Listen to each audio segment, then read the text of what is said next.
Although the United States has a few good examples of fully pedestrianized streets already, like Church Street in Burlington, Vermont, State Street in Madison, Wisconsin, and 16th Street Mall in Denver, Colorado, we should have so many more. Every city should have at least one major street that is for people only, not cars. Like the most popular vacation destination in the country? I wonder why it's so popular. Look, I don't expect our streets to miraculously look like La Rambla in Barcelona overnight, but cars in this country have been overly accommodated for far too long in spaces that were originally designed for pedestrians. There are countless downtown neighborhoods that used to be full of life and foot traffic, but are now just full of traffic and parking lots. Now, with that said, it can't be just any street. It's gotta fit a certain criteria to attract more people and be successful.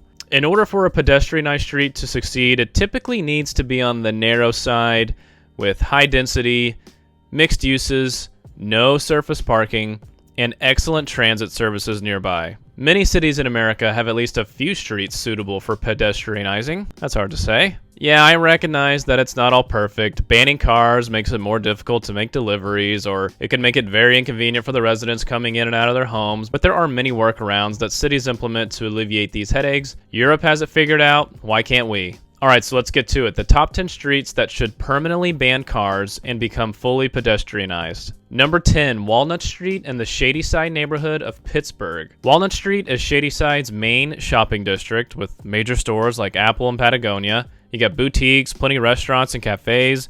Yinzers already hate driving on this road as it's very narrow with tons of people crossing the street at all times. The sidewalks are barely wide enough for two people to walk side by side, and we're only talking a few blocks here. Let's start a petition, Yinzers. And you know what? While you're at it, Pittsburgh, let's make Penn Avenue in the Strip District pedestrian only as well. For whatever reason, merchants in America tend to have the directly disproven idea that people won't walk or bike or take transit to their shops, or, park at a parking lot a block away. No, everyone doesn't have to park directly in front of your store or restaurant. I'm sure these business owners are opposed to the bike lane on Penn Avenue as well. Heaven forbid expanding the sidewalk. Creating more space and plazas for people would take the Strip District to the next level. Number 8, Lincoln Avenue in the Lincoln Square neighborhood of Chicago. Just take a look at this arched entrance. The street is clearly designed for people to navigate on foot. Through traffic is actually already routed around it, and one direction of traffic has already been eliminated in favor of this ugly angled-in parking. So all we're really proposing here is eliminating,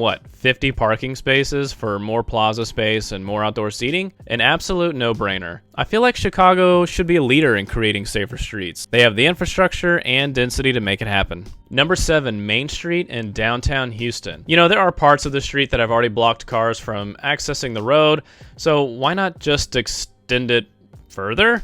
It's confusing to pedestrians for each block to have different rules for cars and people. Also, Main Street is a terrible road to drive on. It only has one lane, and you can't even make left turns. This is one of the few walkable areas in the entire city, so why not double down and make it a destination for locals and visitors alike? Number 6, 18th Street in the Adams Morgan neighborhood of Washington, D.C. Yay, 18th Street is a pedestrian zone for one Sunday per month. Please. I stayed in Adams Morgan earlier this year, and I hung out at 18th Street quite a bit. Half of the street is already taken up by outdoor dining. The street was popping off when I was there, but I can only imagine how much more popular it would be if people could freely walk up and down the street, enjoying the classic architecture, popping into shops and bars, without the incessant car noise constantly humming in the background. Number 5, Main Street, Manayunk in Philadelphia. When you have a huge banner hanging above the street like this, then you know it's trying to attract people on foot. This busy thoroughfare has over 250 businesses, including shops, galleries, boutiques, scores of bars and restaurants. It's already home to many festivals, like the Manayunk Street Food Festival, with over 40 food trucks lining Main Street.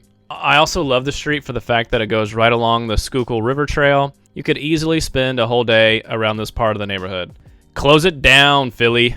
Number 4, the Ave in the University District of Seattle. University Way Northeast, colloquially known as the Ave, is a major street and commercial district located near the University of Washington campus. And what makes the Ave such an easy transition to being car-free is there are alleyways running parallel to both sides of the street, so it's easy to make deliveries for business. The U Street District Fair literally promotes itself as, quote, "Want to experience the unique charm of the Ave without cars or buses?" Yes, of course, but not just for one weekend of the year, permanently. With everything Seattle is doing right lately, I trust it'll happen soon. Number 3, Salem Street and the North End of Boston. The North End is the ideal spot in the city to experiment with pedestrian-only streets. Basically, any street would work, but I feel Salem Street is the best option. If you've ever been to the North End, you know what I'm talking about. The cars absolutely look out of place here and are nothing but a nuisance and eyesore. All the restaurants would have more seating, and my wife could push the stroller and navigate the area without fear of being struck by a car when crossing the street. Number 2, Rainey Street in Austin. I've highlighted this street before in a video about gentrification in Austin. Drunken people, tiny sidewalks, and vehicular traffic is a lethal combo. Why not just eliminate the risk altogether and shut it down? Yes, I know people live on the street. There are ways to allow residents access, but not drunk drivers and 100 Uber drivers every minute. The only reason I don't see this happening anytime soon is because there's always so much construction going on. Also, the street runs right into a trail along the Colorado River, which further enhances pedestrian connectivity. And number 1, Broadway in New York City from Times Square to Central Park. When you think of New York City, especially Manhattan, do you think of driving? No. In fact, the city is already taking measures to reduce car traffic with congestion pricing. Broadway is already pedestrianized or has shared spaces through Herald Square, Madison Square, and Times Square, and it's uniquely qualified due to the way it diagonally slices through the street grid of Manhattan, which causes traffic slowdowns and creates awkward walking conditions for pedestrians. It is one of the city's most dangerous streets for pedestrians. I'd like to see cars be banned from the entire street, but I think this portion is a realistic start. So what streets did I miss? Are you a fan of these type of, quote, open streets or safe streets?